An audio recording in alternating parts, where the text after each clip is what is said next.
야, 여러분 반갑습니다. 어반입니다. 오늘 이야기는 일단은 좋은 소식으로 찾아뵙게 되었습니다. 그 소비자 심리 지수가 계엄 이전으로 복귀를 했다고 하더라고. 그래서 소비라는 게 굉장히 중요하거든. 그 호텔 경제학 보면 알겠지만 이게 경제가 돌고 도는 건 굉장히 중요하단 말이야. 이것을 승수 효과라고 하지. 그래서 정부에서 뭐 이제 건물 1,000원짜리 지으라고 딱 했어.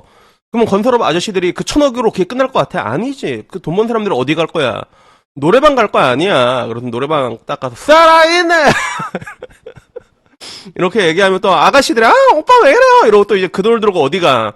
이번에 손흥민 사건 봐서 알잖아. 그 돈을 이제 꼬깃꼬깃 모아갖고 이제 압구정 갤러리아 백화점 가갖고 가방 사러 가잖아. 그치? 그러면 그 갤러리아 직원들 또 그걸 또 치킨 사 먹겠지. 그치? 그래서 돈이 이렇게 도는 거, 결국에는 이 소비 심리라는 게 굉장히 중요하거든요. 근데 이 소비 심리가 4년 7개월 만에 가장 큰 폭으로 상승을 했다고 하더라고. 그래서 5월에 101.8을 찍었거든. 그래서 이게 어느 정도 수치인지 일단은 간략하게 얘기를 하자면 이게 비해상 계엄 사태 이전 수준까지 올라간 거야. 7개월 만에 최고야.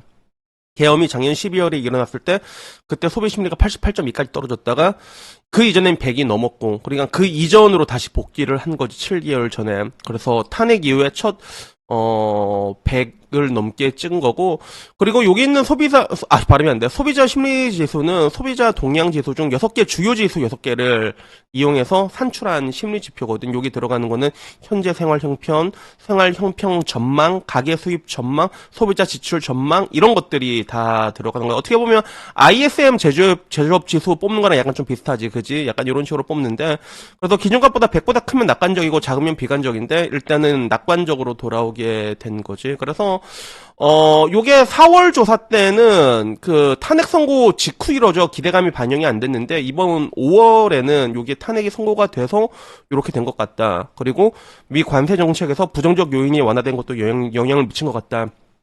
요런 식으로 보여지고 있고, 그리고 소비자들의 이 경제 상황에 대한 인식이 전반적으로 다 좋아진 것 같아. 그리고 추경안도 통과됐고 상호관세도 유예가 됐고 뭐 그 이후에 경제 정책에 대한 기대감도 있으면서 뭐 현재 생활 형편, 생활 형평 전망, 가계 수입 전망, 소비 지출 전망 전부 다 플러스를 찍은 거지. 그리고 반대로 기대 인플레이션은 전월보다 0.2% 하락이었는데, 인플레는 근데 우리나라가 저 글로벌 기준에서 봤을 때 진짜 잘 잡은 케이스긴 해. 진짜 많이 안 왔거든. 다른 나라 되게 심각해서 특히 미국이나 이런 나라는 인플레 오지게 심했는데 우리나라는 인플레가 왔나 싶을 정도로 인플레 같은 경우는 이게 잘 극복한 그런 케이스인 것 같아.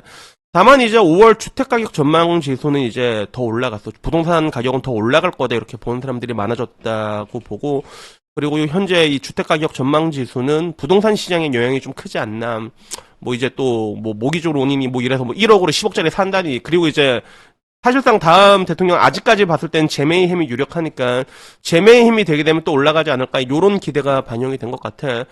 그래서 요걸로 보는 DC의 반응 그거였어. 소비 금액의 20%를 국가가 지역 화폐로 페이백 해주면 경제가 활성해준다. 페이백? 그러니까 아니다. 현 상황에서 돈을 가장 많이 흡수하는 거는 산업이 부동산 건설업이라서 지역 화폐가 돌아도 결국 부동산으로 귀결될 것이다 라는 이야기도 있고, 어차피 또 민주당이 되면 집값 올려줄 거니까 그런 거 아니냐. 뭐 요런 이야기부터 미래에는 이 시대를 한국의 거품기 경제라고 부를 거다라고 얘기하면서, 미래가 없는 서울 아파트가 어떻게 20억 30억을 할 수가 있냐. 그리고 이제 이재명이 돈 뿌려줄 거라서 호황이 맞다라는 이야기부터, 그리고 jut도 상관없는 계엄을 들먹거리는 게 역겹다라는 얘기도 있었고, 계엄은 언제적 계엄이냐라는 이야기가 있으니까 야 계엄 때문에 환율 주창난 건 맞지 않냐라는 얘기도 있었고, 한남대라 돈 좀 써라 라는 이야기. 그리고 내란견들 또 통계 조작이라고 우길 거냐, 이찍 개쌍도가 나라를 말아먹냐. DC 지금 이제 좌우와 싸우고 있는 약간 그런 느낌이지, 그지? 요런 이야기부터 꼬우면 이민 가라, 한국 부활 대제명, 요런 이야기부터, 그리고 물가가 뭐가 내렸냐라는 체감이 안 된다는 얘기에 비트를 주어야겠다. 그리고 환율 2,000원 물가 박살, 개조선 박살날 거다. 뭐 이런 얘기도 있습니다. 그래서 저는 근데 장기적으로 환율이 박살날 거라고 보고 있거든요. 보고 있어가지고 달러 자산은 항상 저는 그래도 추천을 드립니다. 근데 요새는 달러도 사실 예전 같지는 않단 말이에요. 그러니까 포트폴리오 되게 제가 항상 강조하고 있고, 그리고 여기서 되게 안타까운 게 뭐냐면 지금 와서 보면 이제 환율도 많이 안정되고 그랬잖아. 근데 환율 같은 게 사실 이렇게 최근에 보게 되면 옛날에 환율이 1000에서 1200이 박스권이라서 1200이 고점이라고 느꼈던 게 우리가 지금은 그게 1400으로 올라간 것 같아. 그지? 1400, 1450, 1300 이 정도로 느끼고 있는 것 같아. 근데 이게 점차 계속 올라가게 될 수밖에 없지 않나 난 그렇게 생각을 해. 그리고 되게 안타까운 거는 환율이 이렇게 올라가게 되면 그 우리나라가 수출 드라이브 국가거든. 그러면 수출 기업이 좋아야 된단 말이야. 환율이 올라가게 되면 물론 수입할 때는 이게 엿같긴 하지 기름값을 비싸고 그렇긴 한데 그래야 되는데 근데 우리나라는 지금 그걸 좀 이게 그 효과를 점점 못 보고 있는 것 같아. 왜냐하면 생산 시설들이 주요 기업들이 전부 다 이제 해외로 가고 있거든. 그래서 이게 왜 이렇게 가냐라고 얘기하니까 GPT가 그런 건데 일단 인건비가 개 비싸다. 한국은 이제 개도 월급을 줘야 되는 수준인데 똑같은 라인에서 똑같은 제품 찍었는데 동남아, 중남미, 인도는 인건비가 10분의 1 수준이다라는 이야기가 있었고 그리고 전기세, 땅값 등 운영비 폭탄도 엄청 심하다. 반도체 같은 놈들은 전기 물먹는 하마인데 한국은 전기세가 점점 올라가고 토지 학부는 되게 빡세지 않나. 반대로 미국, 인도, 베트남 이런 데서는 우리 국가 와주세요 이렇게 보조금 줄게 이러니까 갈 수밖에 없고 그리고 미중 패권 다툼으로 인해 가지고 좀 채널을 다양화해야 된다는 것들이지.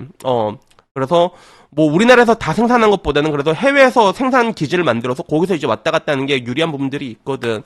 환율에 대한 리스크도 없어지잖아. 미국에 공장을 지어버리면 그런 부분들이 있고 그리고 노동법엔 노조 같은 게 한국 노동시장은 유연성 그런 게 슛도 없다는 거야. 노조 파업하면 하면 회사 전체가 멈추잖아. 그러니까 에이 슛가라 이런 나가는 경우도 있고.